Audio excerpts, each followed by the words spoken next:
Hello, Peter.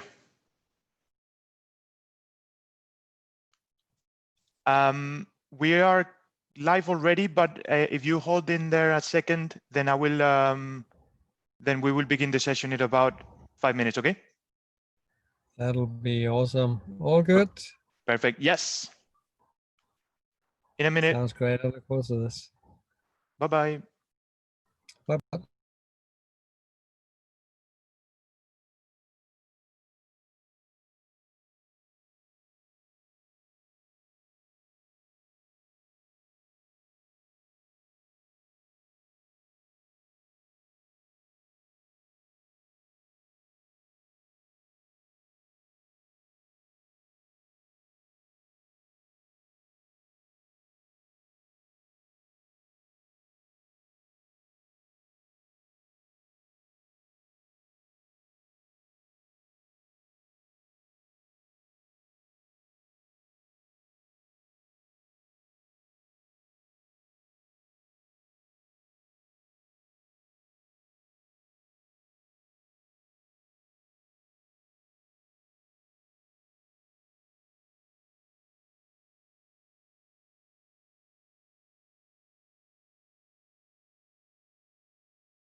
Good afternoon, everybody. Good afternoon, Peter. Good afternoon, Julie.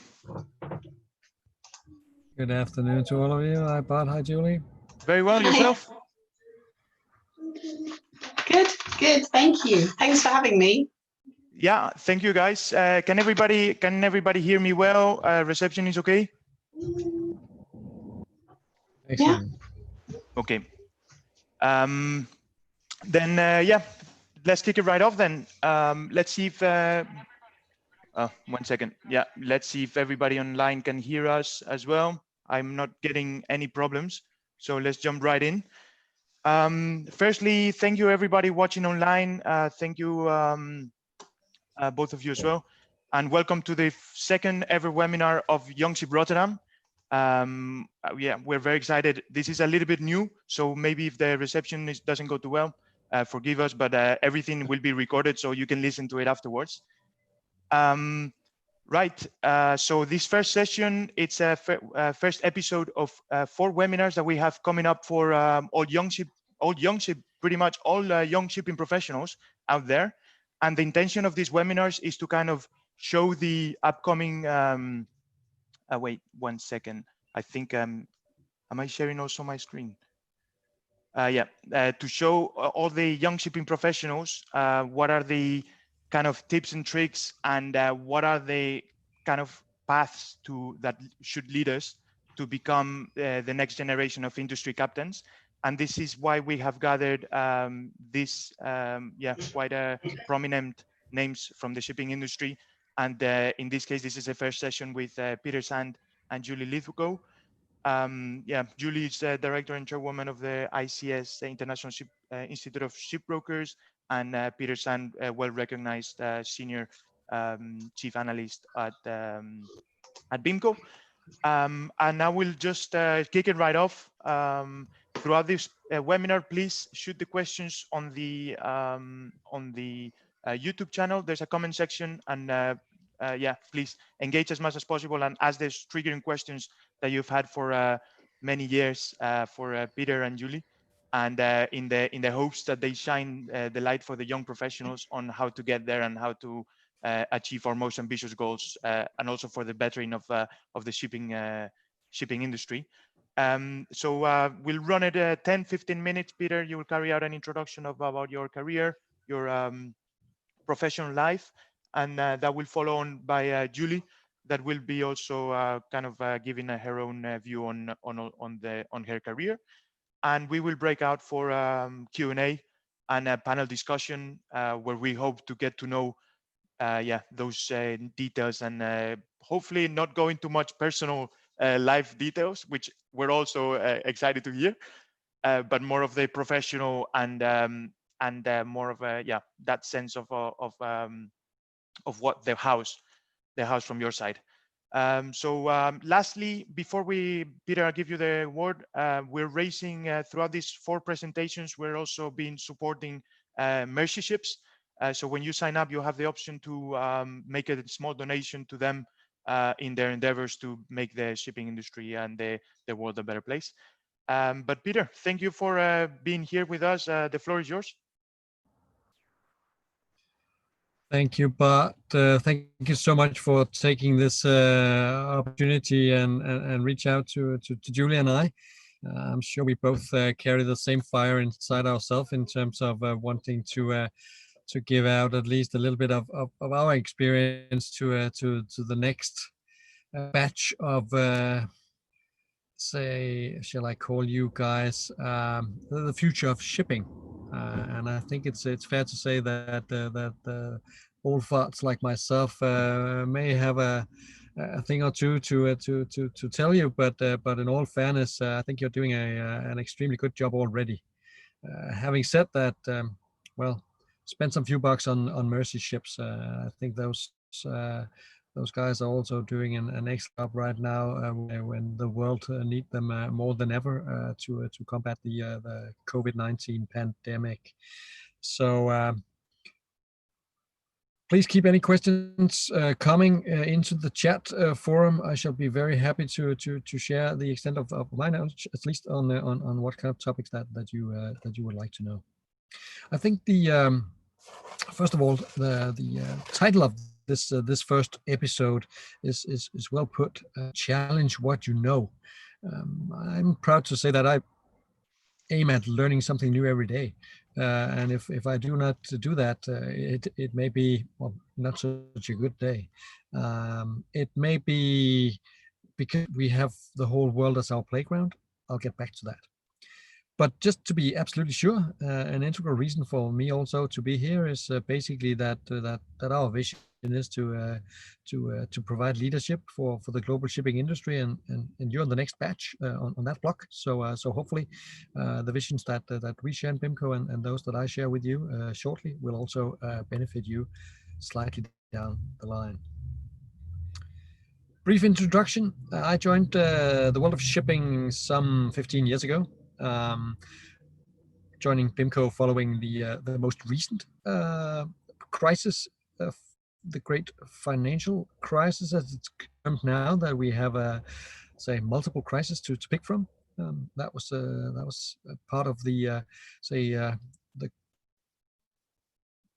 the legacy from the collapse of the global economy back in 2008, 2009. I was giving a new opportunity. I did not seek that myself, to be fair, but looking back right now, I must say that joining BIMCO only a few months after I left DS Norden, I brought with me not only a little bit of experience into the world of shipping already, but I basically had the opportunity to cherry pick from my tasks at DS Norden, and move further into those areas in my work at BIMCO. And well, 2009, time flies past, and I think it's fair to say that some of those skills have been fine-tuned ever since. But as I said, I think we're all in for a learning experience every time we wake up for a new day. And I can only encourage you guys to basically do the same. As you may know, Bart was once a student of mine at the Danish Shipping Academy, and he may remember this as one of my educational mantras, where I strive to my utmost ability to involve you all, because telling people something, okay, they recognize, they hear it. If you know them, they may get a little bit more interested in knowing what is it that you're trying to tell them. But if you fail to involve them, they basically do not understand. I think you should make those educational mantras your own, because if you do not understand your own business, I think it will be difficult to excel just a little bit further down the road if you do not fully understand what is it actually your purpose of your assignment. As I was just jumping into shortly before, I think being in shipping gives you the world as your playing ground. It's constantly challenging, and I think it's fair to say also that the world looked the same from the outside, but the more you know about it, you tend to see shades of gray. It can be extremely complex at points in time. And that's basically the trick that I also try to have as a mantra of mine when trying to involve people in understanding how I see it. From a shipping perspective, you need to know geography, you need to know physics, you need to know geology, and you need to know politics. So it all combines into this melting pot of understanding the global shipping markets, because it is surely a challenge. But now more than ever, I think it's fair to say that we've all been extremely challenged in this 2020 with the COVID-19 pandemic being all around us. At least from an analytical perspective, we had a very different outlook for 2020 they went into. But I think it's also fair to say that some of the things that we have now in our guideline for 2020 may not be that different, because there is also movements going on already before the COVID-19 soured everything to an even more extent. While challenging yourself constantly, remember to have fun. I instantly thought of the Phantom Menace when Bart put this as episode 1. I'm not putting a dark side or a Jedi side on either of us, but I think it's fair to say that we're all wanting to shed light into the dark side, but without entering, because it's absolutely tricky to know it all. But I must say the poster from episode 1 and the Phantom Menace basically also put it a little bit into context, all of it, because you really need to know your history.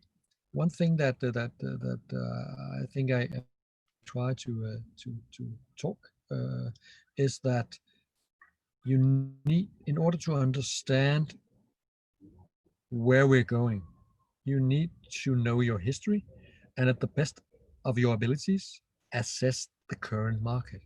Without that, you are more or less bound to fail in your future outlook. But remember always that it isn't enough just to know your history, because it's always different. Every time around, there's a new twist to it. If you look at the dry bulk market today, for instance, it may look similar to that in 2016 or 2009.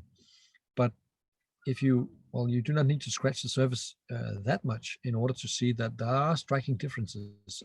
For once, demand is very, very low in 2020. It's forecast to slide by some 3%. But the real trick is because demand also slid back in 2009, but back then the fundamentals were in a much better condition. So know your history in order to assess where you are right now and to use those abilities to move forward. A final piece of advice: stay focused all the time. Do not get yourself entangled into social media, and make sure that whenever you do your work, focus only on one thing at a time. Multitasking is impossible.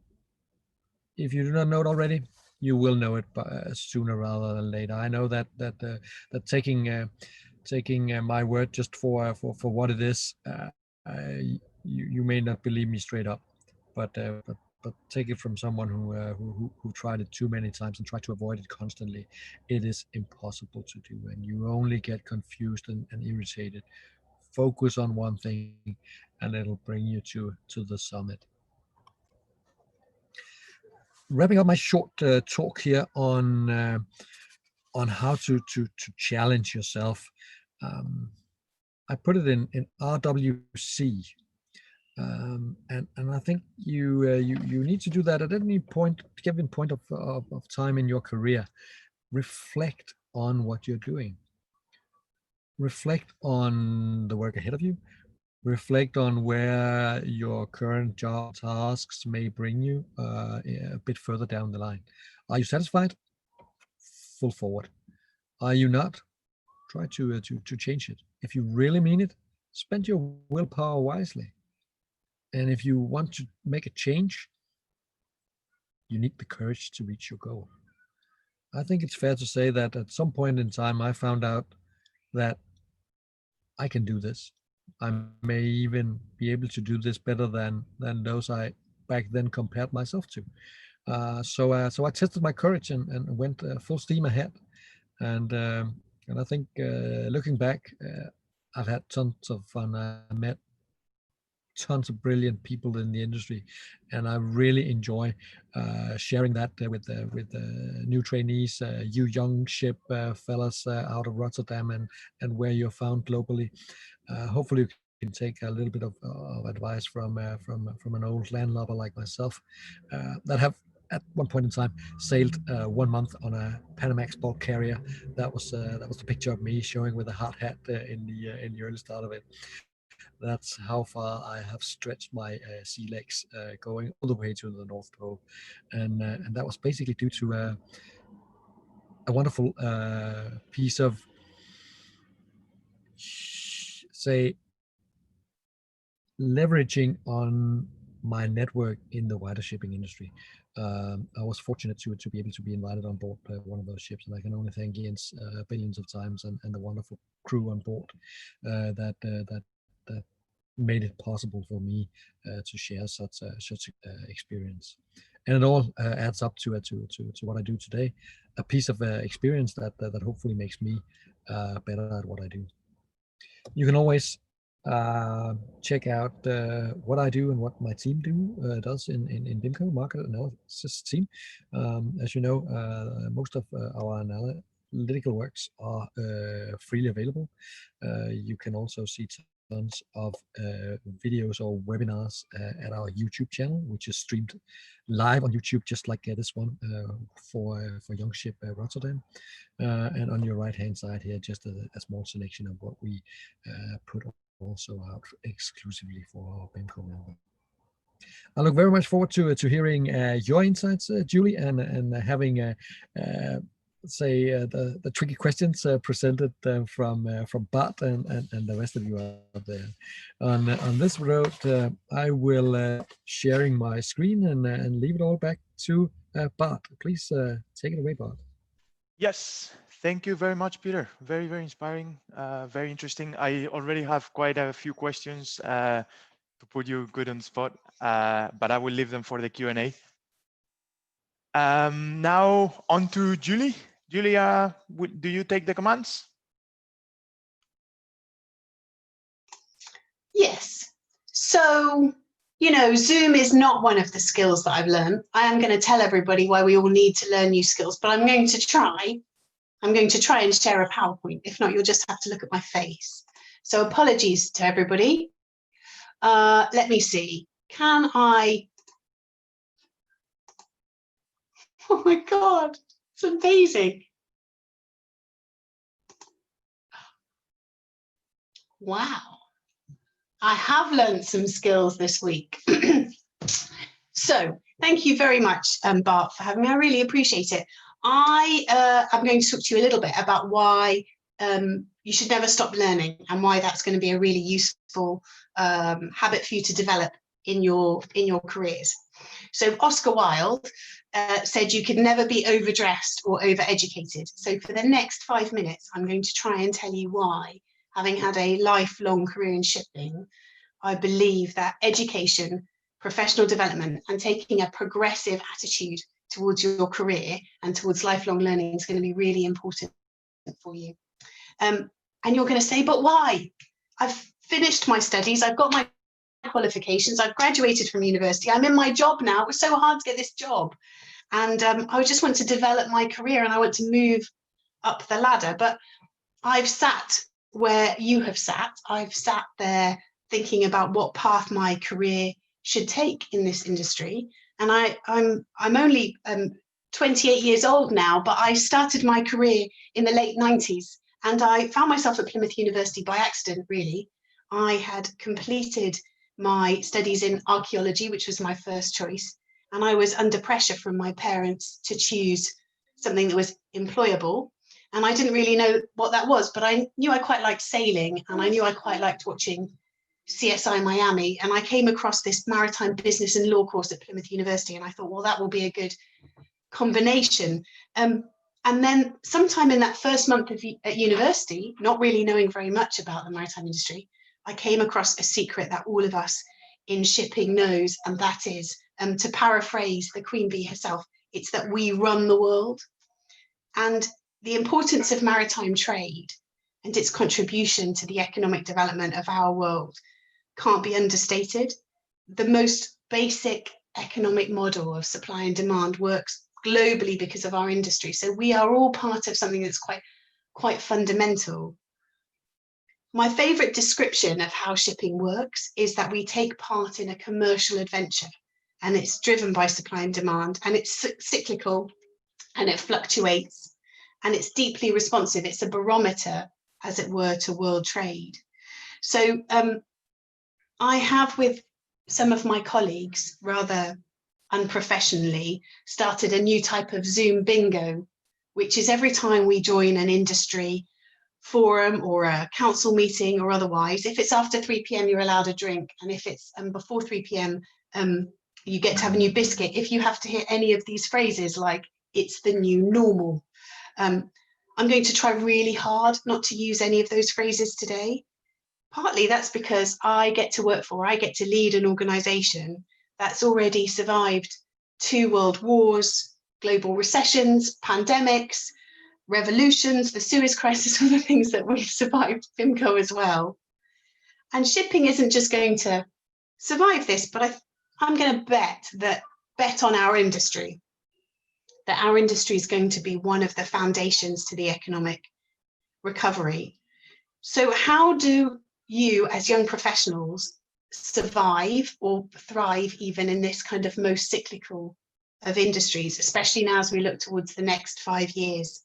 And I think that's where I want to promote the idea of continuing professional development and qualifications to you, because it ensures that you stay competent in your profession. And I think you should think of it as an ongoing process, continued throughout your career. It's going to make you better at your job. It's going to make you more employable. It's going to ensure that your qualifications stay up to date. They stay relevant. You're going to be more aware of changing trends and directions. And that's a feature of the industry that we work in. By attending today, I think you've already proved that you show the value of self-development. And I think if you can commit yourself to continuing to learn and continuing to be brave enough to sit exams or assessments to prove you've learned these, this is what makes you sort of very commendable. To fit into our industry in the future, I think it's my kind of biggest piece of advice is to develop a curiosity about all the aspects of shipping. I know it's really appealing to try and become an expert in your particular area, and it is quite useful. But for me, what has really helped me in my career is understanding all the interdependencies that work within it. So that could be the interdependencies within your organization about what your project, program, activity, the impact it might have on other people. Across your industry, what you're doing affects other people. But even more than that, as Peter said, understanding geography is really important to me. Understanding the basis of the global economy, understanding how a crop failure in one particular commodity might not be your commodity. It might be that you work in the wet trade and you don't need to care about what's happening with coffee. But understanding how a particular coffee crop can affect the accessibility of vessels and therefore the availability of fuel, and how that can impact your sector is really, really important. So that's the second bit. The first bit is to concentrate on your qualifications. The second bit is to understand interdependencies. And I think it's also worth thinking about what kind of directions you want to take your career in. I'm not here to sell my institute's qualifications, but they may work for you. But professional qualifications and academic qualifications are both equally as important. And I think if you're thinking about a global career, then professional qualifications that are accepted in other countries can be really, really useful. Professional qualifications are also really useful if you want to move between sectors in the shipping industry. I started working for a boat builders right after university, and I was part of the .com bubble, and I've worked for ship managers and captains and flag states, and I've worked on counter-piracy operations. And I think those qualifications really helped me, as well as reputation, which is the third piece of advice. Developing yourself and being open to learning and developing your reputation in that space is a really important habit to learn. So even today, I was doing a course at lunchtime. I just wanted to finish. I started with an Irish poet. I just want to finish with the words of a Greek philosopher. I'll be very honest. This is a slight misattribution. But anyway, thanks to a translation in 1926, we think Aristotle said this. Let's just pretend for the purposes of today he did. He said that excellence is an art won by training and habit. We do not act rightly because we have virtual excellence, but because we have acted rightly. We are what we repeatedly do. Excellence then is not an act, but a habit. So building a habit of learning and questioning is a really useful habit to develop. So the final piece of advice I would have about leadership is that it's not about always having the right answers, but rather it's about asking the right questions. So the questions that we have been asking, I have been asking as a leader in the last few months is, how can we talk about change as an opportunity instead of a challenge? Can we talk about technology in a positive way, about enabling rather than being disruptive? How can we prepare ourselves to lead into a slightly unknown future? How can we think about our organization in new and exciting ways? And how can we succeed by looking at what other people are doing in different parts of the world? And the final pieces of advice that I would have is that about kind of your personal development, and that is, take the time to share the success that you have with the people that have helped. Take the responsibility when things haven't gone right. Try to be as honest and authentic as you can, and never be worried about asking for help. I have only ever admired the people who have come and asked for help rather than thought it was a lack of confidence on their part. Thank you. Let me see if I can get now. Thank you, Julie, for the presentation. Also very inspiring for sure. And now let me see that I can get the screen for the three of us to have an open discussion and follow on with the questions from the audience. Let me see. But at least whilst I set it up, I think something that both of you have mentioned in your presentations as well is the kind of and so we build competences obviously by studying ICS and BIMCO and ever many courses out there. But there is at the same time you have to build, as you build the competences, you have to build the character. So where, in your opinion, in the industry, can young shipping professionals, let's start with build character. So I think you had a very nice presentation, Julie, where you break down character in several traits with trust and so on. Is that something, where can we look into learning those traits? Well, I think being part of organizations like Youngship really help. Stepping up, joining the committees of these organizations will really help. You'll start to develop your character. You'll start to learn how to lead, to manage, to coach, even though it's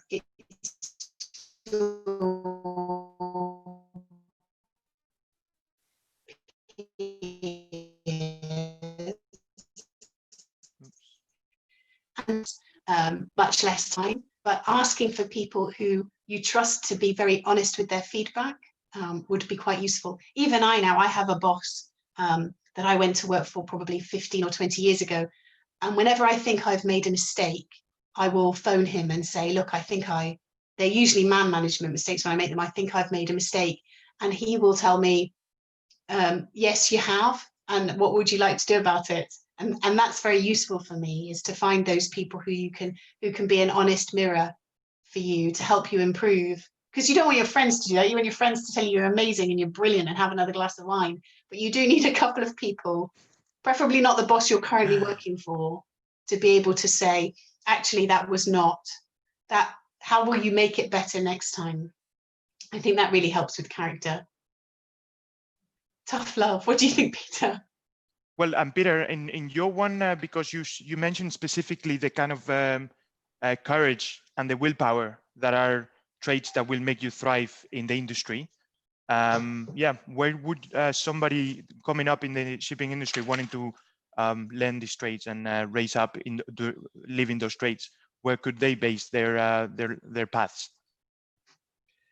I think it's everyone in the shipping industry are fortunate to work with multiple wonderful people, all of which have a different set of skills and a different toolbox. Learning my ropes in a say a real ship company meant that I got to talk to technical guys, to of course the financial guys, the chartering guys, and learn how they see the world. Because it's fair to say that we see the world with a different pair of eyes, depending on the task ahead of us.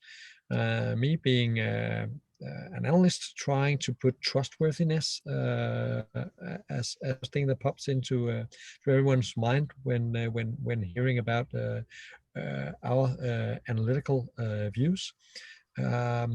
I think it's fair that you really need to respect that people may have a different view than you, but knowing from yourself that you did a good job in at least in my case analyzing this piece. So trust in yourself that this is one way to look at it, and knowing that if you did your best and your goal was to deliver an unbiased view on the market, you need to trust that this is what you do. And if you constantly hone your skills by debating that with anyone, basically, in particular those of a different mindset, I think you can only build your own character in doing that, because naturally character also comes from within. It's not something. It's not a coat you wear when walking into the office. It's an integral part of yourself, just like willpower is. But you need to say put fuel into both those skill sets in order really to become a captain of our industry in the way that you like it to be. Nice. And also one of the reasons we set up this webinar during these times is because generally we have more time to, especially these days, to stay at home, think about, reflect, as you put in your presentation. So hopefully also these words can come handy to many of us that are just making our way through the shipping industry and are having the time now more than ever. And yeah, I have prepared some questions already, but before I jump into the Q&As, and I think something very interesting for all of us, the professionals, will be what are two or three key moments throughout your career that have gotten you to where you stand today. I don't know if you can reference some specifically or more generally, but I think many of us will be curious to hear about both of you.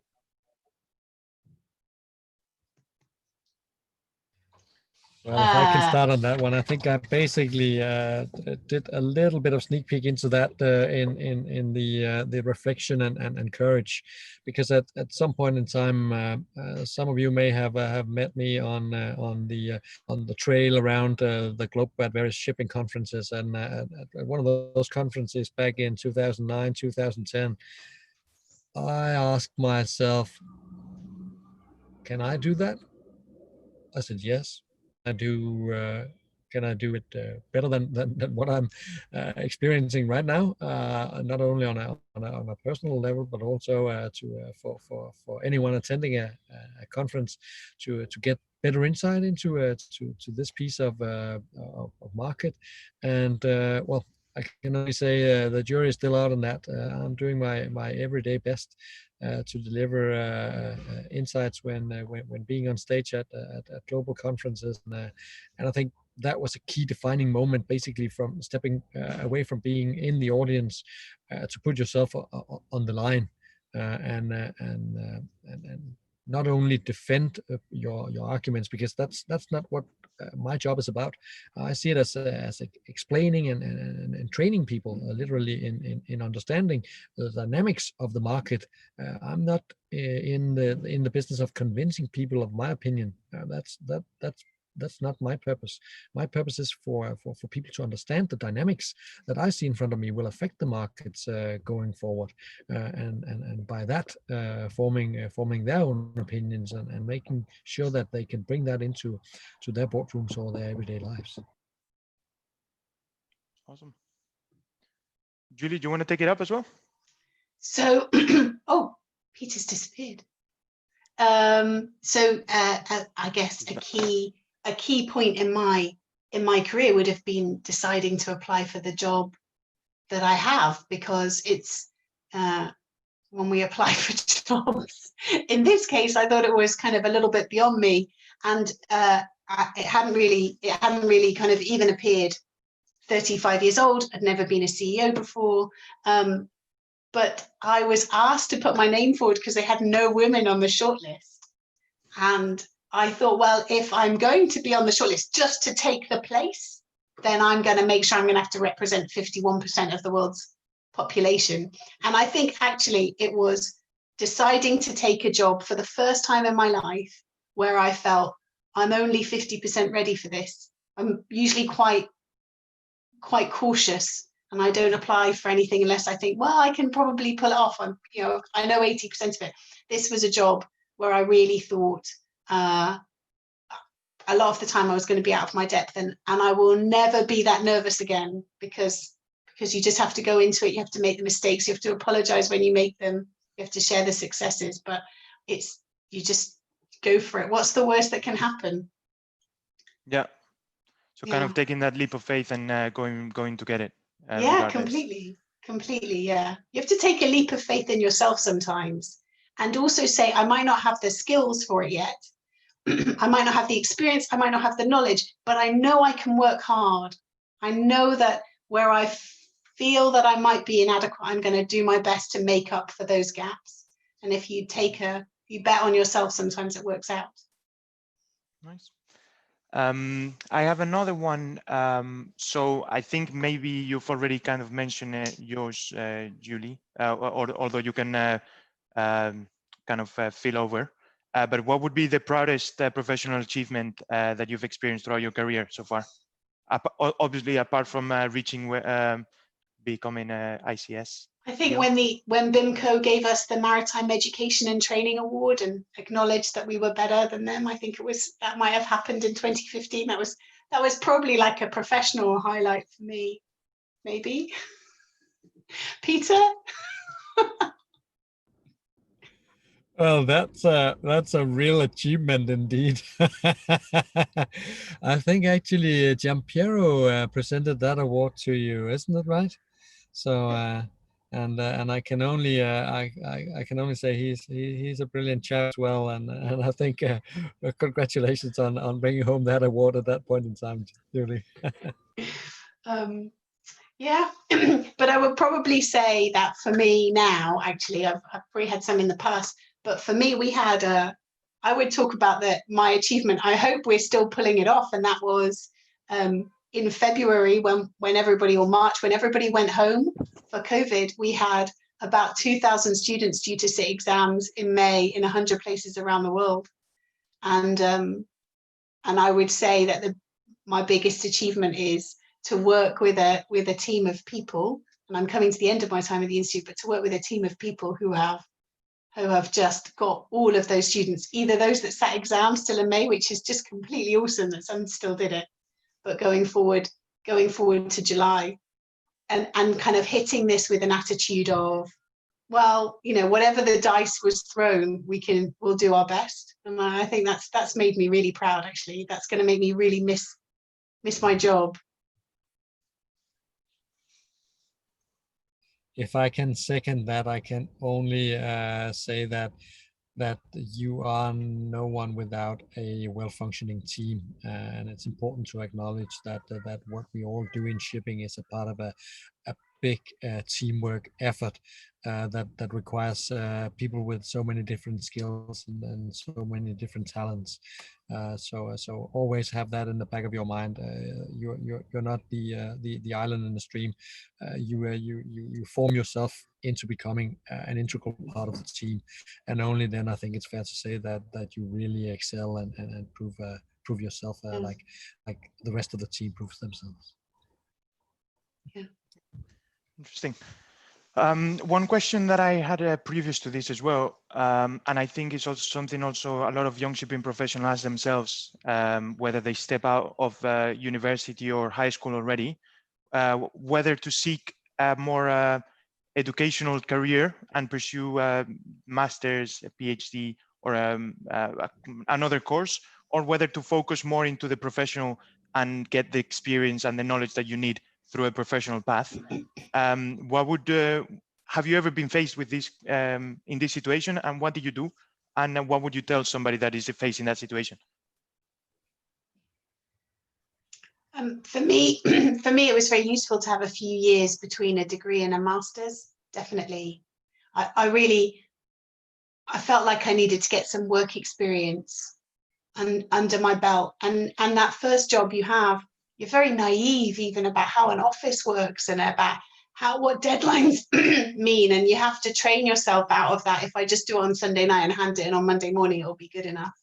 So I think I had probably about 10 years between leaving university and then going to do a master's. So I'd always recommend masters, MBAs, but other professional qualifications, but putting it not one after the other, giving yourself some time to build up some knowledge in the industry too. And you'll also discover, actually, well, look, I really enjoy this part of broking, but I really want to go and be a ship sale and purchase broker. It turns out that insurance is the thing that grabs my attention. Or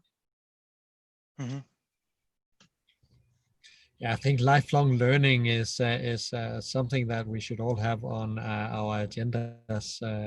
I recall a few guest lectures that I have been fortunate to have at the Blue MBA here in the Copenhagen, and that piece of experience that bring into the classroom when you already work within the industry for some of these people for more than a decade, and then adding academia on top of that, that brings something special to anyone, because you combine practical skills with masterpieces from brilliant thinkers in not only managerial positions and ways of organizing things, but it simply makes you excel also, that you can combine practice with theory, and as I said, we're all different creatures here, but going forward, I see that there is a real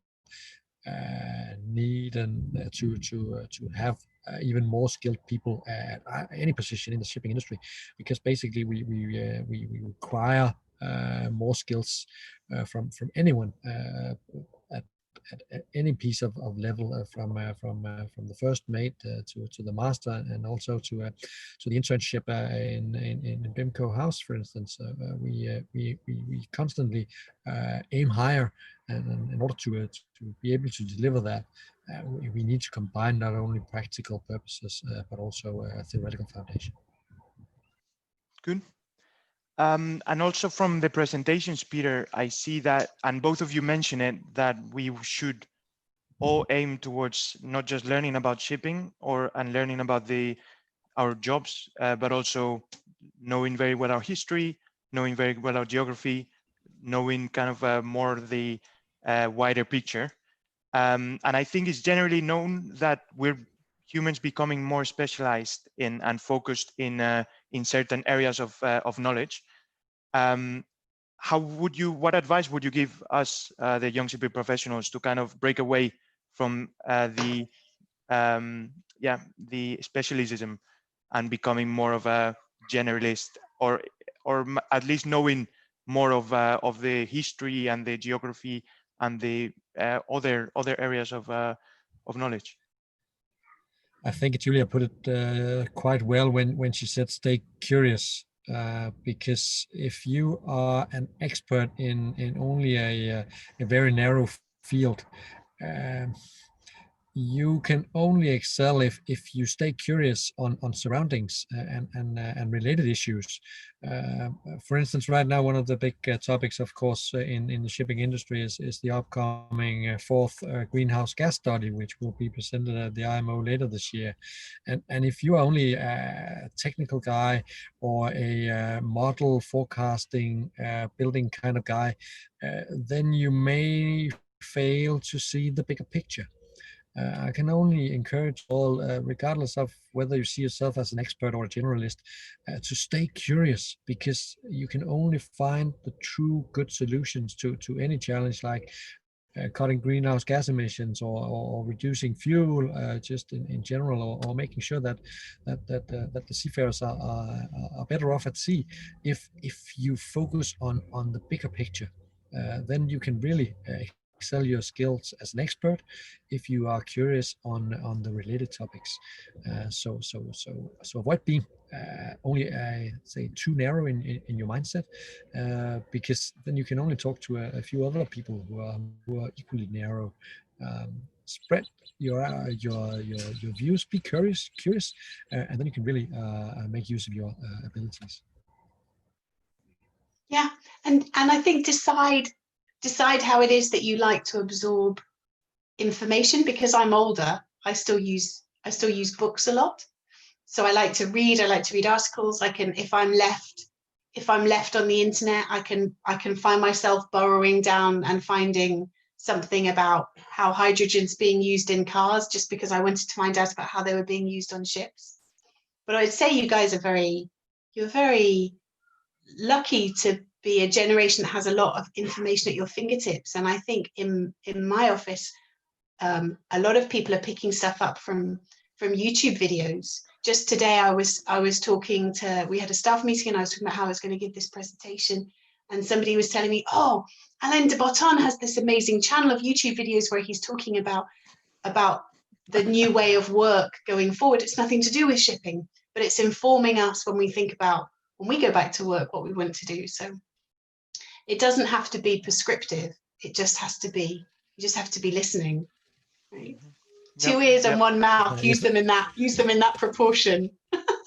Well, if I may add to that, I think the world today is full of information, and that also taught us to you, basically assessing the quality of that information, because as Julie rightly put it, you can find many good videos inspiring you in many different ways, but you need the ability to assess the quality of the information you receive. I mean, if you trust only tweets coming from from either part of the world, I think it's fair to say that those are more opinionated expressions than anything but that. So make sure that you are capable of assessing what's right and what's wrong, what is facts and what is fiction.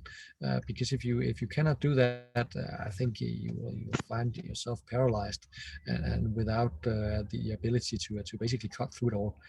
So stay curious, but make sure also to maintain an ability to cut through the fiction and focus on facts only. And assess for yourself. In fact, I think Bart was going to ask us a question later about what newspapers do we read every day, and the most valuable thing I think I picked up on my master's course was a lecturer told us you should read a newspaper you disagree with every day, because then you will read it, and you will read it with an inquiring mind. You will read it looking to argue with it. And so I still read, I love to read The Economist and shout at it, because I'm reading it. I've already decided I disagree with the political position of The Economist. So I would say do that. Read things that read publications that you're going to disagree with, and you will extrapolate the information much faster. You'll be able to dismiss opinion much quicker, because it doesn't fall into your normal way of thinking. Yeah. I mean, don't read really bad newspapers, but maybe read something that's a bit disagreeable with your kind of view of the world. Mm-hmm. Yeah, maybe leave the newspapers that make you shout for late in the afternoon, in the evening, rather than maybe straight in the morning doing the shouting at the computer. But interesting. But Peter, following up to that question, what would be your picks on where do you follow what you know right now, or where do you gather your information? I think it's an absolute fair point that you need not to seek information that basically confirms what you already know. That will not give you any inspiration. And it will not test your ability to debate how you see things going forward. If I mean, as an analyst, we're constantly trying to find out what comes next. So if you want to hone your skills in becoming a better forecaster, you also need to understand why people see things differently. But I mean, Julie basically took the word right out of your mouth in terms of what kind of things do you like to read. Economist podcast is one of my favorites, and I like the fact that they put a clear recommendation out. You are absolutely sure, you know that they have a view on this. In addition to that, Financial Times is also a good one that can give perspectives more of say the economics of the world, and it can also tells you how the corporate world is sometimes finding new tricks. I mean, only a couple of months ago, we were reading a bit about the accounting expression, EBITDA, earnings before interest and taxes. We basically had the earnings before interest, interest, taxes, and coronavirus. And you know what? Reality sometimes exceeds imagination, because we found out by reading Financial Times that some German company had actually done that. Well, Yeah. you should always be ready to become surprised, and then know your true self in terms of okay, do I think this is okay, or do I think this is not good? Yeah, and I think it fits right in with the topic, challenge what you are learned, challenge what you know, challenge what you're taught, on this, and even look for that challenge, not just wait for somebody to challenge you, but go find that challenge. And I think we're running into the last kind of 8 minutes, and I have some short questions that if you can just, you can elaborate briefly, but it's kind of like a more short, less elaborate. From where we stand right now, where would you say is the best country to kickstart your career from a bottom kind of straight out of university? I would vote for London, but I would also say anywhere that's different from where you are, and particularly if you have the chance to be somewhere where you have to work in a different language.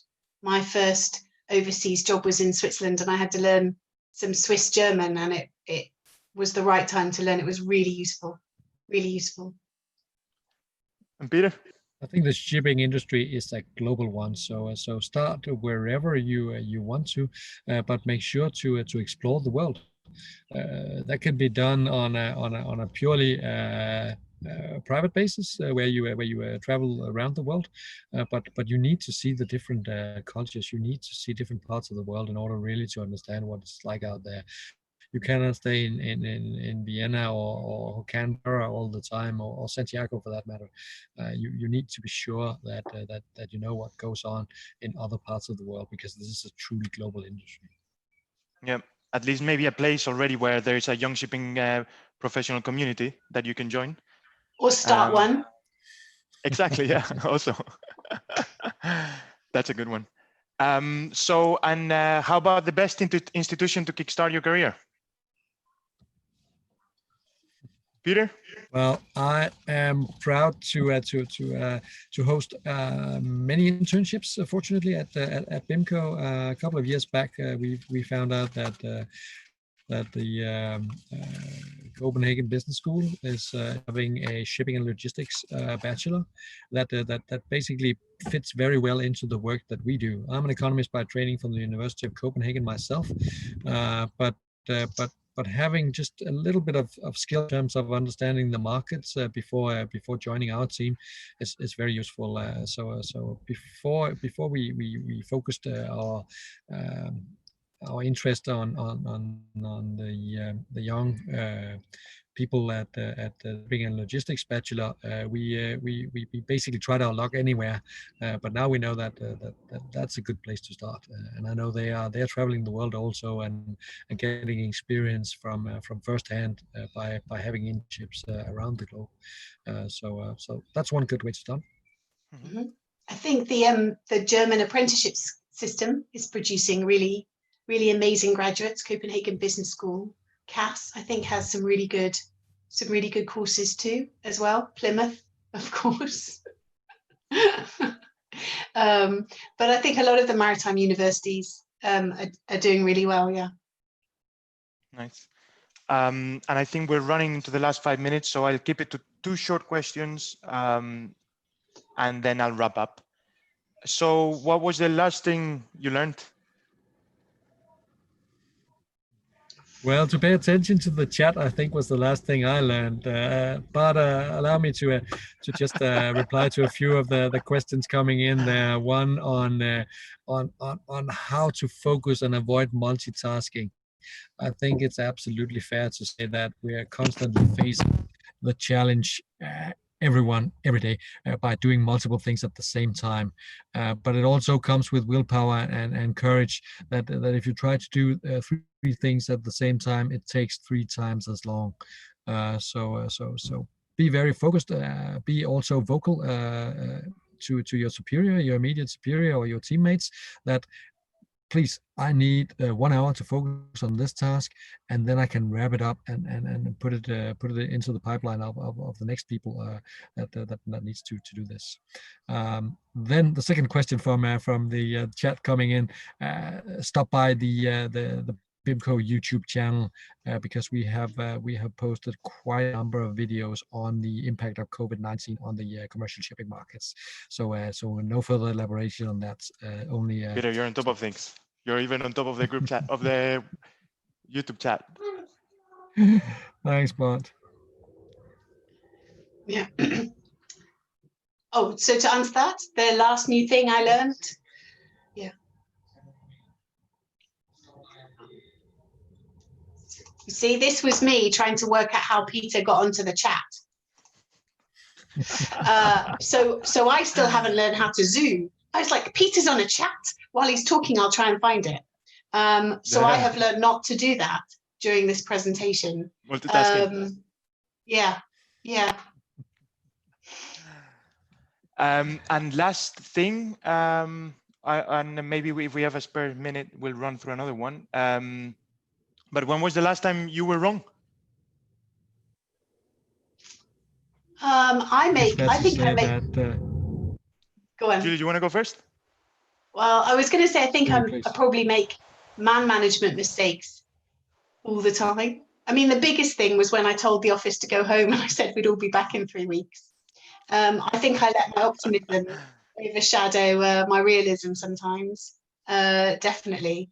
But I think that the mistakes that I make daily are probably around, am I managing a team properly? Am I listening to people that are giving me information? Am I asking the right questions? And sometimes when you have a certain personality, you sort of assume everybody's motivated in the same way, has the same understanding as you. So I think the last time I was wrong was probably for the same reasons that I'm wrong usually, which is I didn't stop to think and listen before I responded, reacted, or tried to manage a situation. Interesting. Peter? I think you should never be afraid to make mistakes. As a forecaster and analyst, I constantly aim at being right at least 51% of the time. But I know it's a tricky business, and I know also that people expect of me and my team to be better than that, and I can only say that we try our best, every single day, but obviously, I mean, if you do nothing, you make no mistakes. So just put yourself on the line, be out there, train yourself. I think that's the only way, and you only learn by making mistakes. You cannot take kind advices like we're trying to do here. You need to go out there and experience that for yourself. So, Yeah, make so I new can only mistakes. thank you so much all for your kind attention. Yeah, and go out and make brilliant new mistakes. Yeah. Yeah. Thank And I you. think we could really spend many more hours talking about these things. And but at least we got the main things. And now obviously we'll summarize and this and kind of and kind of give a summary version to our listeners, so they can maybe grasp more of the content that we've discussed. But yeah, indeed, 1 hour is maybe a little bit too short.